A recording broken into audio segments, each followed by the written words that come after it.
ఇప్పుడు మన దేశంలో కూడా ప్రైమ్ మినిస్టర్లు, చీఫ్ మినిస్టర్లు వచ్చినప్పుడు కొన్ని డెసిషన్స్ తీసుకుంటారు. ఫర్ ఎగ్జాంపుల్ ఇప్పుడు మనం ఆంధ్ర గవర్నమెంట్‌లో జగన్ గారు ఉన్నప్పుడు కొన్ని డెసిషన్ తీసుకున్నారు. ఏమని అన్న క్యాంటీన్స్ అన్ని క్లోజ్ చేయాలని. మరి వారు వెళ్ళిన తర్వాత మళ్ళా చంద్రబాబు నాయుడు గారు వచ్చిన తర్వాత మళ్ళీ ఓపెన్ చేశారు కదండీ! అదే విధంగా ఎప్పుడైతే గవర్నమెంట్ మారుతదో, గవర్నమెంట్ పాలిసీస్ మారతాయి, డెసిషన్స్ మారతాయి.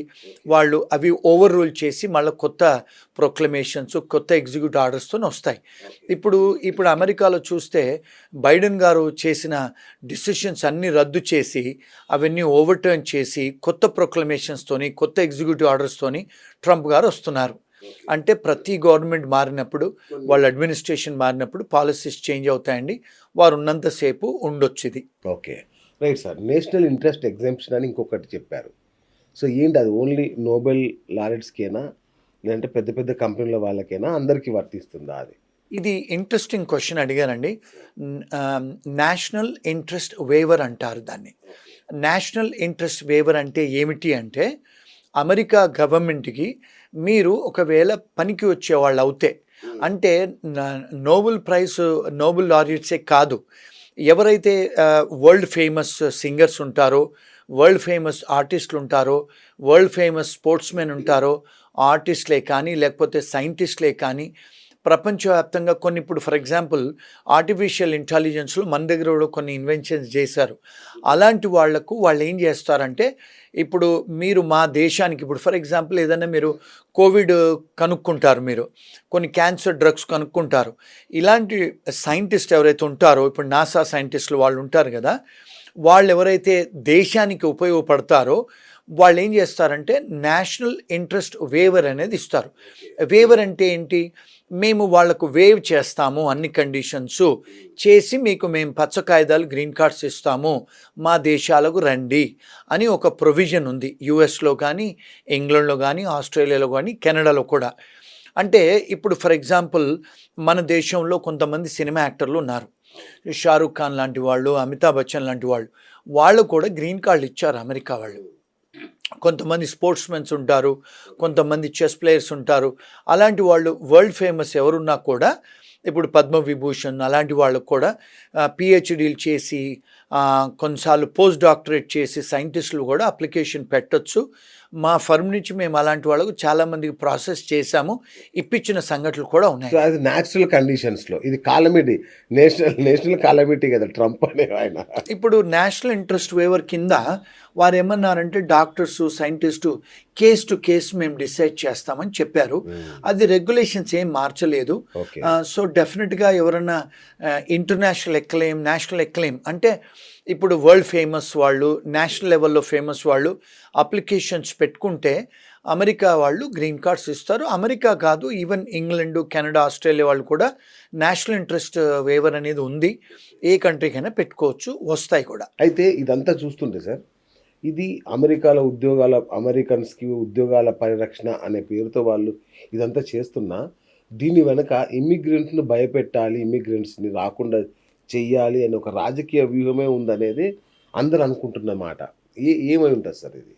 ఇప్పుడు మేక్ అమెరికా గ్రేటు, లేకపోతే ఇప్పుడు మన దేశంలో కూడా అమెరికా ఫస్ట్, ఇప్పుడు మన ఇండియాలో కూడా మేక్ ఇన్ ఇండియా గ్రేట్ అని నినాదాలతో వస్తారు కదండి. ఈయన మేనిఫెస్టోలో ఏం చేశారంటే, ఈయన ట్రంప్ గారు మేనిఫెస్టోలో ఏంటంటే, మేక్ అమెరికా గ్రేటు, అమెరికాకే నేను ప్రొడక్షన్స్ అన్ని ప్రొడ్యూసింగ్ చేసే కంపెనీస్ అన్ని తీసుకొస్తాను, మన అమెరికన్స్కు ఉద్యోగాలు కల్పిస్తాను, అంటే వాళ్ళకు శాలరీస్ కూడా ఇంక్రీజ్ చేస్తాను, ట్యాక్స్ ఎగ్జంప్షన్స్ ఇస్తాను. అంటే గతంలో చూసుకుంటే అమెరికాలో ఇన్కమ్ ట్యాక్స్ లేదండి. యాక్చువల్గా టారిఫ్స్ మీదనే ఆ కంట్రీ నడిచేది సెకండ్ వరల్డ్ వార్ అప్పుడు. సో తర్వాత ఇన్కమ్ ట్యాక్స్ అనేది తీసుకొచ్చారు అమెరికాలో. సో ఆయన ఏం చేశారంటే, ఆయన అడ్వైజర్స్ గతంలో మరి కంట్రీ టారిఫ్స్తోనే నడిచింది కదా, మరి ఇన్కమ్ ట్యాక్స్ ఎందుకు వెయ్యాలి మన ప్రజల మీద అనే నినాదంతోనే వచ్చారు. అందుకని వారు టారిఫ్స్ వేస్తున్నారు, అమెరికన్స్ని గ్రేట్గా చెయ్యాలి, అమెరికన్స్కే ఉద్యోగాలు ఇప్పియాలని ఒక నినాదంతో వచ్చి వాళ్ళు గెలిచారు ట్రంప్ గారు. రెండోది ఏంటంటే, అమెరికాలో అండి ఇప్పుడు చూసుకుంటే చాలామంది ఇల్లీగల్ ఇమిగ్రెంట్స్ ఎక్కువైపోయారు. లక్షలలో, కోట్లలో ఇమిగ్రెంట్స్ అయిపోయారు.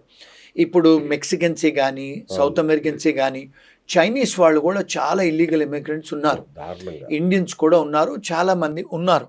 సో ఇప్పుడు వాళ్ళందరినీ కూడా టార్గెట్ చేసి వాళ్ళందరినీ కూడా అరెస్ట్ చేసి వాళ్ళు ఎక్స్పెడైటెడ్ రిమూవల్ చేస్తున్నారు, అంటే డిపోర్ట్ చేస్తున్నారు.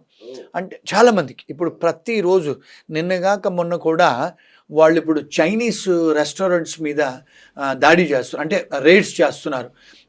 రేడ్స్ చేస్తే ఇమిగ్రేషన్ పోలీస్ వాళ్ళకి రిఫ్రిజిరేటర్లలో పాస్పోర్ట్లు దొరుకుతున్నాయి, దొంగ పాస్పోర్ట్లు, దొంగ డ్రైవింగ్ లైసెన్స్లు, దొంగ ఐడి కార్డులు, అన్నీ దొంగ దొరుకుతున్నాయి. మరి వాళ్ళు ఏం చేస్తున్నారంటే ఇప్పుడు అన్ని చైనీస్ రెస్టారెంట్ల మీద రేడ్ చేస్తే అమెరికా మొత్తంలో దానికి మనీ లాండరింగ్ కూడా చేస్తున్నారు చైనీస్. మనీ లాండరింగ్ కాకుండా even drug offences, drug trafficking, drug cartels కూడా ఉన్నాయంట. ఇప్పుడు విపరీతమైన అంటే క్రైమ్ బయటపడుతుంది.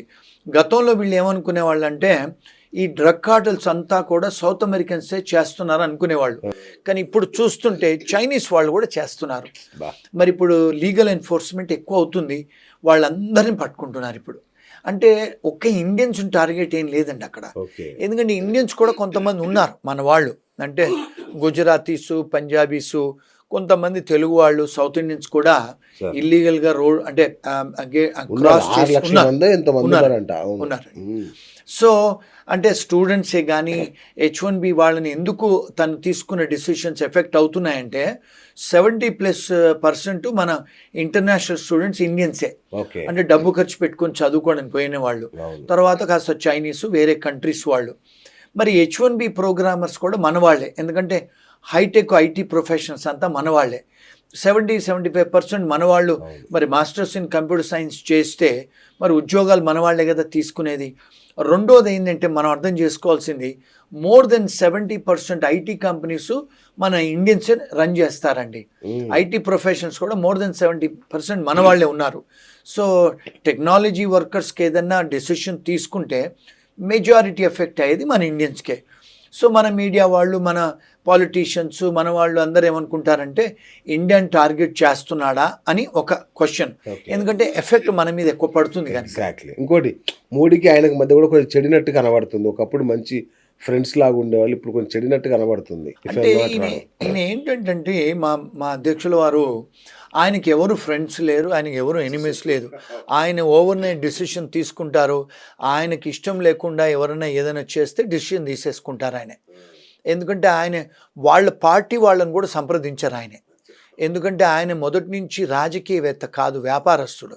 ఒక కౌన్సిలర్ అయింది లేదు, ఎమ్మెల్యే అయింది లేదు, ఎంపీ అయింది లేదు. ఆయనే నేరుగా 2 సార్లు ప్రెసిడెంటే అయ్యారు ఆయన. మరి ఆ మెచ్యూరిటీ, ఆ బిజినెస్ మ్యాను, ఆయన richest man in the world కదా, ఆయన లెవెల్లోనే చేస్తారు. సో రాజకీయ పరంగా అడ్వైజులు తీసుకొని ఆయన దగ్గర ఎవరైతే అడ్వైస్ తీసుకొని డెసిషన్ తీసుకోరు వారు.